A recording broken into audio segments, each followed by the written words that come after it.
হতাশা মাদক দিয়ে দূর হয় না। হতাশা দূর হবে, বলে দিব, তিনটা জিনিস, মাত্র তিনটা। কয়টা ভাই? এক, 5 ওয়াক্ত নামাজ। এক কি? নামাজে আপনি অজু করে সেজদা দেন, ইনশাল্লাহ আপনার মনে প্রশান্তি না আসলে আমাকে এসে পড়েন যে আসে নাই। চোখের পানি, মনের আবেগ যা আছে আপনার ভিতরে, কষ্ট, দুঃখ, যন্ত্রণা, সব আল্লাহকে ঢেলে দিবেন। ইনশা নিজের আবেগ ধরে রাখবেন এখানে, আপনি আল্লাহর জন্য ঢেলে দিবেন। মানুষকে আবেগ দেখায় কি না? মানুষ আপনার চোখের পানির মর্ম বুঝবে? মানুষ কি মানুষের চোখের পানির মর্ম বুঝে? আপনার পিতা যদি মারা যায়, আমার কাছে এসে দোয়া চান কান্নাকাটি করে, আমি দোয়া করতে পারবো, কিন্তু আমি কিন্তু আপনার ফিলিংসটা বুঝতে পারবো না। আপনার অনুভূতি কে বুঝতে পারবেন? আল্লাহ পাক আপনার ঘাড়ের রগের চেয়েও কাছে আছে।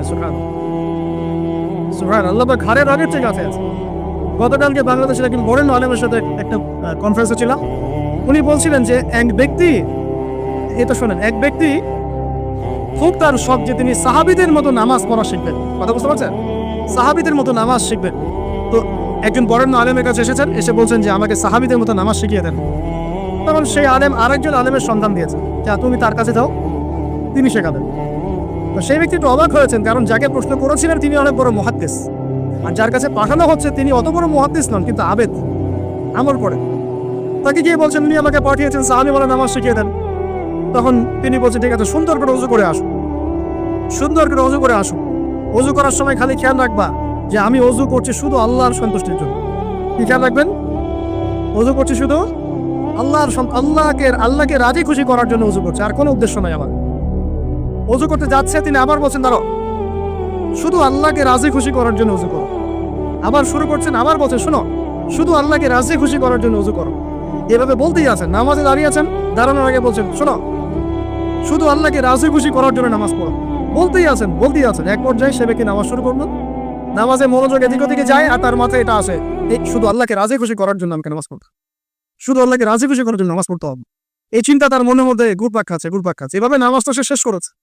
শেষ করে চিন্তা করছে যে নামাজ তো পুরোপুরি মনোযোগ দিতে পারলাম না। বারবার মাথার মধ্যে এরকম চিন্তা আসছে, আল্লাহ আমাকে তো মাফ করে দাও, নামাজটা আমার মনে হলো না ঠিক মতো।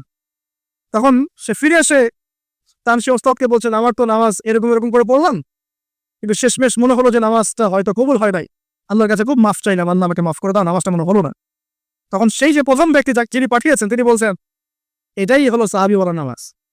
তারা আল্লাহকে রাজি খুশি করার জন্য নামাজ পড়তেন, নামাজ শেষ করে আল্লাহর কাছে ইস্তেগফার করতেন, আল্লাহ কিছুই হলো না, কিছুই হলো। আর কথা কি বুঝতে পারছেন?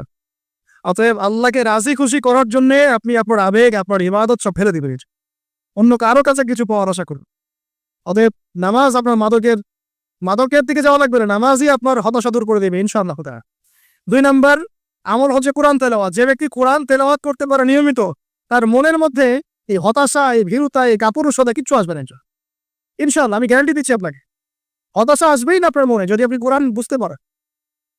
কোরআনের একটা আয়াত নিয়ে কোনো সময় দেখা যায় 2-3 ঘন্টা সময় পার হয়ে যাচ্ছে, আয়াতটা ছেড়ে সামনে যেতে পারছি না। কোরআনের ভিতরে ঢুকলে আপনি দুনিয়াই ভুলে যাবে কি হচ্ছে আশপাশ।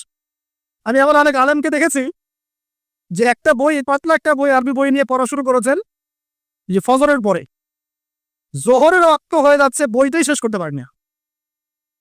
বুঝতে পারবেন না, যখন আপনি ইলমের ভিতরে ঢুকে যাবেন, কোরআনের ভিতরে, হাদিসের ভিতরে, আপনার দুনিয়ার খেয়ালই নাই।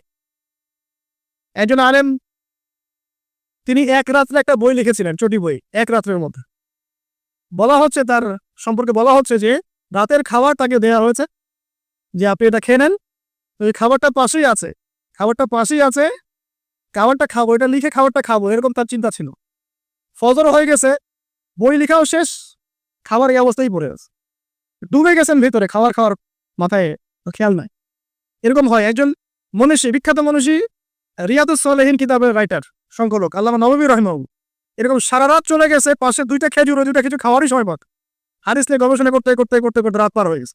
আমি বলতে চাচ্ছি যখন ইলমের ভিতরে, কোরআন হাদিসের ভিতরে ঢুকে যাবেন, আপনার দুনিয়ার খেয়াল আপনার চলে যাবে সব, এই টেনশন, হতাশা, এই সেই, তখনই আল্লাহ পাক আপনাকে তার পক্ষ থেকে রহমত দিবেন, বরকত দিবেন, আল্লাহ আপনার দুনিয়ার কাজগুলো করে দিবেন ইনশাআল্লাহ। কারণ কেউ আপনার দুনিয়ার ওই কাজটা করে দিয়েছে, কেউ ওই কাজটা করে দিয়েছে,